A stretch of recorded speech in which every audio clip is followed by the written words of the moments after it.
5 राज्यों में विधानसभा चुनाव का ऐलान हो गया है।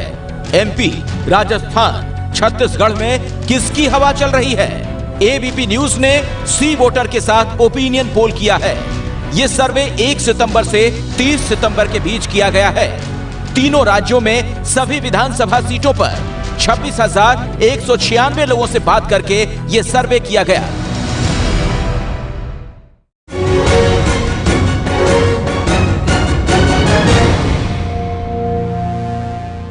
तो 2019 लोकसभा चुनाव देश में होगा सियासत का फाइनल, और उससे पहले ये सेमीफाइनल चुनाव का आखिरी राउंड, जिसमें हम बात कर रहे हैं 3 बड़े राज्यों की। मध्य प्रदेश बीजेपी के हाथ से निकलता हुआ नजर आ रहा है। छत्तीसगढ़ दूसरा राज्य जहां सत्ता में बीजेपी ही है, और बड़ा मुद्दा बार बार इन राज्यों से निकल कर आया है, एंटी इनकम्बेंसी। छत्तीसगढ़ भी कुल मिलाकर बीजेपी के हाथ से निकलता हुआ कांग्रेस के पास जाता हुआ। बात करते हैं अब तीसरे बड़े राज्य राजस्थान की। राजस्थान का मिजाज क्या कह रहा है, आइए आंकड़ा जानने के लिए सीधे आपको लिए चलते हैं इलेक्शन वॉर रूम अखिलेश के पास। बिल्कुल, तो दर्शकों के इंतजार की घड़ियां समाप्त हुई। 2 राज्यों का हाल हमने आपको बता दिया। राजस्थान की बात करें तो राजस्थान में यह सर्वे क्या कहता है वो हम आपको दिखाने जा रहे हैं, लेकिन यशवंत कुछ अलग होगा क्या इन दोनों राज्यों से? है देखिए, राजस्थान में कम से कम इस तरह से लटका हुआ मामला नहीं है कि दोनों तरफ से आंकड़े बिल्कुल बराबरी के चल रहे हैं और कांग्रेस जस्ट आगे, और उसका कारण बहुत साफ है। राजस्थान में सचिन पायलट का चेहरा सबसे ज्यादा पॉपुलर निकल के आ रहा है। वोट प्रतिशत के लिहाज से बात करें, 34% वोट बीजेपी के खाते में यहां पर जाता हुआ नजर आ रहा है। और अगर कांग्रेस की बात की जाए, बड़ा अंतर 16% का, कांग्रेस के खाते में 50%। 16% का जो गैप है, ये मध्य प्रदेश और छत्तीसगढ़ की तरह 1% और आधे % का गैप नहीं है। और उसका कारण साफ है, जब चीफ मिनिस्टर हालांकि डिक्लेयर उनको कैंडिडेट नहीं किया गया, लेकिन अगर चेहरा अच्छी लीड लेकर आता है दूसरे चेहरे के खिलाफ, वसुंधरा राजे के खिलाफ, तो वो वोटों में डिसाइसिव भी एज दिखाता है, बहुत साफ, और वो एज दिखाई दे रहा है। बिल्कुल, अगर एमपी और छत्तीसगढ़ में कांग्रेस ने क्लियर कट सीएम के चेहरे दिए होते तो शायद उनको ज्यादा फायदा होता राजस्थान की तरह से। राजस्थान में चेहरा नहीं दिया है, लेकिन सचिन पायलट को क्लियर कट ईमानदार चेहरे होने का फायदा और युवाओं का उनकी ओर रुझान इतना बड़ा आपको अंतर दिखाई दे रहा है। 16% का बड़ा अंतर यहां पर अंतर है, 16% का। हम सीधे रुक करते हैं, हमारे राजस्थान एक्सपर्ट अजय सेठिया जी इस वक्त मौजूद हैं हमारे पैनल में। अजय सेठिया साहब, यहां तो कांग्रेस के लिए जो सिचुएशन है वो बेहद कंफर्टेबल नजर आ रही है। निश्चित, क्योंकि 16% का आप जो अंतर दिखा रहे हैं, पिछली बार आप देखिए तो पिछली बार 45% भाजपा को मिला था और 33% कांग्रेस को मिला था। 12% का अंतर पिछली बार भी था। राजस्थान में यह परंपरा रही है कि एक बार कांग्रेस एक बार भाजपा, उसी परंपरा के अनुसार ही मुझे लगता है कि इस बार भी होने वाला है। और आपका सर्वेक्षण काफी हद तक ठीक लग रहा है, क्योंकि इस समय एंटी इनकम्बेंसी वसुंधरा के खिलाफ इतनी ज्यादा है कि पब्लिक में शायद इतनी एंटी इनकम्बेंसी नहीं होगी, लेकिन भाजपा के कार्यकर्ताओं में एंटी इनकम्बेंसी इतनी ज्यादा है कि आज प्रधानमंत्री वहां पर थे तो प्रधानमंत्री ने खुद को अपना भाजपा का कार्यकर्ता बताया, क्योंकि कार्यकर्ता नाराज है तो कार्यकर्ताओं को वो सेटिस्फाई करना चाहते हैं। और आज उन्होंने पहली बार कहा कि मैं देश के लिए प्रधानमंत्री होऊंगा, लेकिन भाजपा के लिए मैं कार्यकर्ता हूं। वरिष्ठ पत्रकार अशोक वानखेड़े इस वक्त हमारे साथ मौजूद है। लेकिन वानखेड़े जी, जो बात यहाँ पर सेठिया साहब भी कह रहे हैं कि खुद बीजेपी कार्यकर्ताओं में इतना गुस्सा, और इसी वजह से जो अंतर यहां पर नजर आ रहा है वो 16% की बढ़त कांग्रेस की बीजेपी पर राजस्थान। देखिए, महारानी का जो राज करने का तरीका था, कुछ गिने चुने ऑफिसर और चहेते 2-4 लीडर हैं, उनको साथ में लेके उन्होंने 5 साल तक वहां राज किया। कहीं ना कहीं डाउन द लाइन बीजेपी के कार्यकर्ता ही अपने आप को ठगे हुए महसूस कर रहे थे। उनको लग रहा था कि हमारा ही सुनाई नहीं दिया जाता।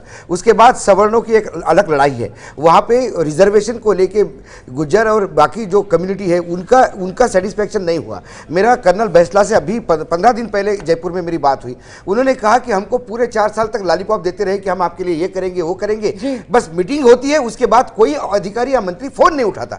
ये डाउन द लाइन कार्यकर्ताओं के साथ भी है, जो अलग-अलग तबके कुल मिलाकर राजस्थान के जिसमें ये असंतोष देखने के लिए मिल रहा है। बड़ी बात है, खास तौर से जो सत्ता विरोधी रुझान है, मैं आऊंगी आपके पास। हम सीधे रुक करते हैं, जरा इलेक्शन वॉर रूम दर्शकों को लिए चलते हैं, क्योंकि ये जो फासला है 16% की बढ़त कांग्रेस की, बहुत ज्यादा बड़ा फासला है। सीटों में ये किस तरीके से तब्दील हो रहा है, वो बड़ा आंकड़ा सीटों का राजस्थान से क्या निकल कर आ रहा है, आइए सीधे चलते हैं election war room. Akhilesh ji हाँ, बिल्कुल, ये जो फासला है वोट प्रतिशत में, अगर हम इसे सीटों में तब्दील करेंगे वहां भी ये फासला यकीनन आपको दिखेगा, लेकिन जाहिर तौर पर बाकी 2 राज्यों से बिल्कुल अलग स्थिति है राजस्थान में। और अब हम आपको दिखाने जा रहे हैं वो आंकड़े जिसका बहुत ही बेसब्री के साथ इंतजार कर रहे थे। अब नजर डालिए इन आंकड़ों पर। राजस्थान में क्या होगा? बीजेपी के खाते में 56 सीटें जाती हुई दिख रही हैं और कांग्रेस के खाते में 142 सीटें जाती हुई दिख रही हैं, अन्य के खाते में 2। यशवंत, कांग्रेस की बल्ले बल्ले दिख रही है। वन वे है, इसमें कुछ बहुत ज्यादा कहने की जरूरत ही नहीं है, ये क्लियर कट वन वे है। केवल अंतर यह है कि क्या मोदी की रैली के बाद में बीजेपी का ये डैमेज कंट्रोल किसी हद तक आगे बढ़ेगा, तो वो एक देखने की बात होगी, क्योंकि वहां पे लोकल कैंपेन जो राजधानी राजस्थान नेतृत्व का है वो बहुत अच्छा चल रहा है। उनको शायद अपने राष्ट्रीय कैंपेन की भी उतनी रिक्वायरमेंट इस पूरे इसमें किसी भी तरीके की नहीं है। तो मोदी का डैमेज कंट्रोल कितना होगा ये देखने की बात होगी, लेकिन इतने बड़े फासले को मोदी कितना डैमेज कंट्रोल कर पाएंगे, सही बात आप कह रहे हैं। ये मेरे लिए भी बहुत बड़ा है, ऐसे में क्या मोदी इस अंतर को पाट पाएंगे, ये एक बड़ा सवाल है। बिल्कुल, ये बड़ा सवाल है और आगे 2019 के लिहाज से राजस्थान क्या कहता है ये भी हम देखेंगे आंकड़ों के जरिए भी, लेकिन उससे पहले एक कमेंट आपका प्रोफेसर संजय कुमार। देखिए 93 के बाद से राजस्थान में के हर चुनाव में दूसरी पार्टी की सरकार आती है, उस हिसाब से ट्रेंड बहुत साफ है। बीजेपी हारती हुई दिखाई पड़ रही है और कांग्रेस अपनी सत्ता पे वापस आती हुई दिखाई पड़ रही है। लेकिन जो फासला है वोटों का वो बहुत बड़ा है। इसके पहले सिर्फ 77 के चुनाव में 18% का फासला रहा था पार्टी 1 और पार्टी 2 के बीच में। 2013 और एक बार और 98, इनमें 12% का फासला था। बाकी चुनावों को अगर आप देखें पिछले 25 सालों में, तो फासला जो है वो 4 और 5% का रहा है। ये 16% का फासला मुझे लगता है बहुत बड़ा फासला दिखाई पड़ रहा है, और जिसका जिक्र हो रहा था शायद प्रधानमंत्री मोदी के जब भाषण होंगे तो इस फासले को शायद और कम करने में बीजेपी सफल होगी। शायद पलट पाना बाजी मुश्किल होगी। एक थोड़ा पॉइंट है जो हम बार बार करें कि प्रधानमंत्री नरेंद्र मोदी की अपील का कोई असर होगा क्या। राजस्थान की जनता साफ नारे में कहती है कि मोदी तुझसे बैर नहीं, वसुंधरा तेरे से तेरी खैर नहीं, क्योंकि वसुंधरा को आपने प्रोजेक्ट कर दिया है मुख्यमंत्री, इसलिए वो वसुंधरा को रिजेक्ट करने पे तुले हुए हैं। नरेंद्र मोदी के साथ उनकी पूरी सहानुभूति है, साथ है, लेकिन जहां राज्य की बात है वहां बिल्कुल मुझे नहीं लगता कि उन्होंने अपना मन बना लिया है कि मोदी जी आपके साथ कोई बैर नहीं, आपकी आज भी इज्जत करते हैं, लेकिन राज्य में यदि वसुंधरा आएगी तो हम आपका साथ नहीं देंगे। ये उसका एक लबोलबाब निकलता है जो लगातार वहां से नारे उठ के आते हैं। बिल्कुल, लेकिन सेठिया साहब, हमने देखा किस तरीके से 2013 में बीजेपी करीब 45% वोट शेयर, सीटें 163 थी, यहां मामला 50% पर पहुंच रहा है और सीटें जो है वो 142 ही कांग्रेस की। हाँ, सीटें उस हिसाब से कम आ रही हैं। अगर 50% वो वोट लेते हैं तो इतनी सीटें उनकी बढ़नी चाहिए, 163 से भी ज्यादा होनी चाहिए थी, लेकिन ये सीटें जो हैं 163 से कम आ रही हैं। इसका मतलब ये है कि अगर मुझे ऐसा लगता है कि आज की स्थिति में ये आपका वोट परसेंटेज है, अगर उनका वोट परसेंटेज 4-5% मोदी की वजह से घटता भी है तो भी ये नहीं हो सकता है कि वहां भाजपा जो है कोई 70 से ज्यादा सीटें ले जाएगी। इसलिए ये तो तय है कि आज की स्थिति में, और अगर हम थोड़ा सा अंतर भी इसको कर लें तो कांग्रेस की जीत तो करीब करीब तय लग रही है। लेकिन इसका लोकसभा पर क्या असर पड़ेगा वो अगर हम पीछे जाकर के देखें तो 2004 का जो चुनाव जो है वो इसीलिए लड़ लिया गया था। जरा ठहरिए, चलेंगे हम, वो आंकड़ा भी हम दिखाएंगे दर्शकों को, लेकिन पहले एक रिएक्शन राजकिशोर का ले लेते हैं। राजकिशोर जी, फासला बहुत ज्यादा है, इस वजह से बीजेपी यहां किसी करिश्मे की फिलहाल उम्मीद नहीं कर सकती है। हाँ देखिए रोमाना, चमत्कार मुझे नहीं लगता यहाँ हो पाएगा। दरअसल यहाँ पर वोट किसी को जिताने के लिए नहीं, निजात पाने के लिए हो रहा, हराने के लिए हो रहा है कि बस छुट्टी मिले, किसी तरीके से महारानी को धूल धूसरित किया जाए। जनता नहीं, पूरी पार्टी, पूरा संगठन और खास तौर से राष्ट्रीय स्वयंसेवक संघ, ये सारे लोग मिलकर जो है ताबूत में कील ठोकने में जुटे हुए हैं, और निश्चित तौर पे उसके लिए वसुंधरा राजे का व्यवहार, आचार, सब कुछ उसके लिए जिम्मेदार है।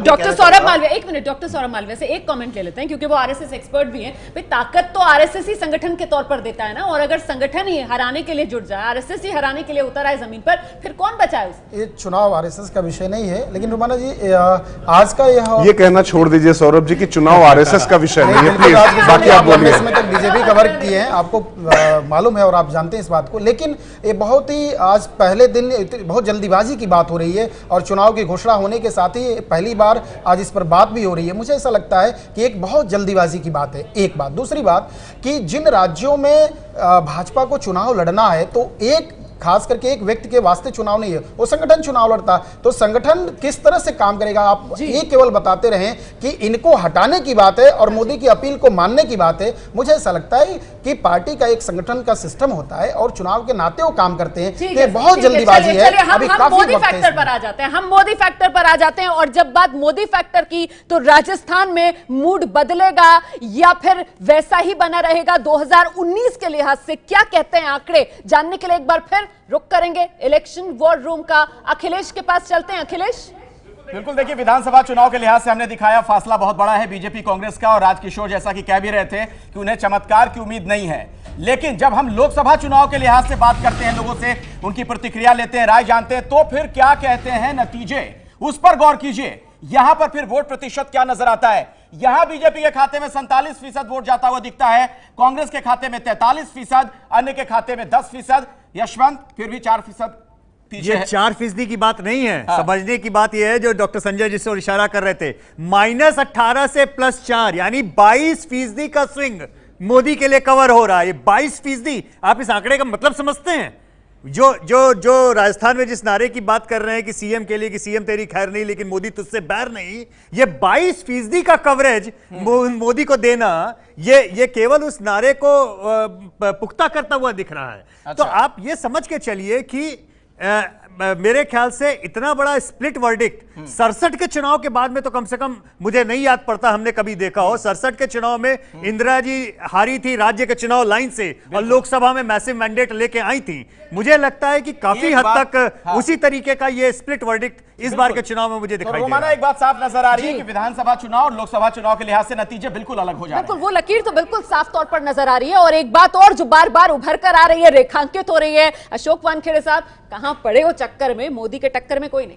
सवाल यह है कि राजस्थान का यदि इतिहास भी देखा जाए तो लोकसभा विधानसभा में जिसके साथ लोग जाते हैं ज़्यादातर लोकसभा में भी उसी के साथ जाते हैं, ये पुराने आंकड़े बताते हैं। लेकिन इस बार नरेंद्र मोदी के टक्कर में कांग्रेस के पास या अपोजिशन के पास कोई ऐसा नेता नहीं है। हाँ, यदि सत्ता में आने के बाद कांग्रेस राजस्थान में ऐसा कोई चमत्कार कर दे कि वाकई लगे कि कांग्रेस गवर्नेंस जानती है, कांग्रेस सत्ता संभालना जानती है, कांग्रेस लोगों का भला करना जानती है, यदि ये लोगों को समझाने में वो ठीक रहे, बाकी राज्यों में जो कांग्रेस जीतती है तो एक परसेप्शन भी बदलता है। आज कांग्रेस कहीं जीती हुई नहीं है, उस परसेप्शन में हमने मोदी को तोला है। जिस दिन कांग्रेस के 3-4 राज्य लगातार साथ में आ जाएंगे तब शायद परसेप्शन कुछ बदल सकता है। चलिए बड़ी बात यहां पर जो सामने निकल कर आ रही है, 3 बड़े राज्य और तीनों बड़े राज्य फिलहाल विधानसभा जहां पर बीजेपी सत्ता गंवाती हुई नजर आ रही है। ये है एबीपी न्यूज, आपको रखे आगे।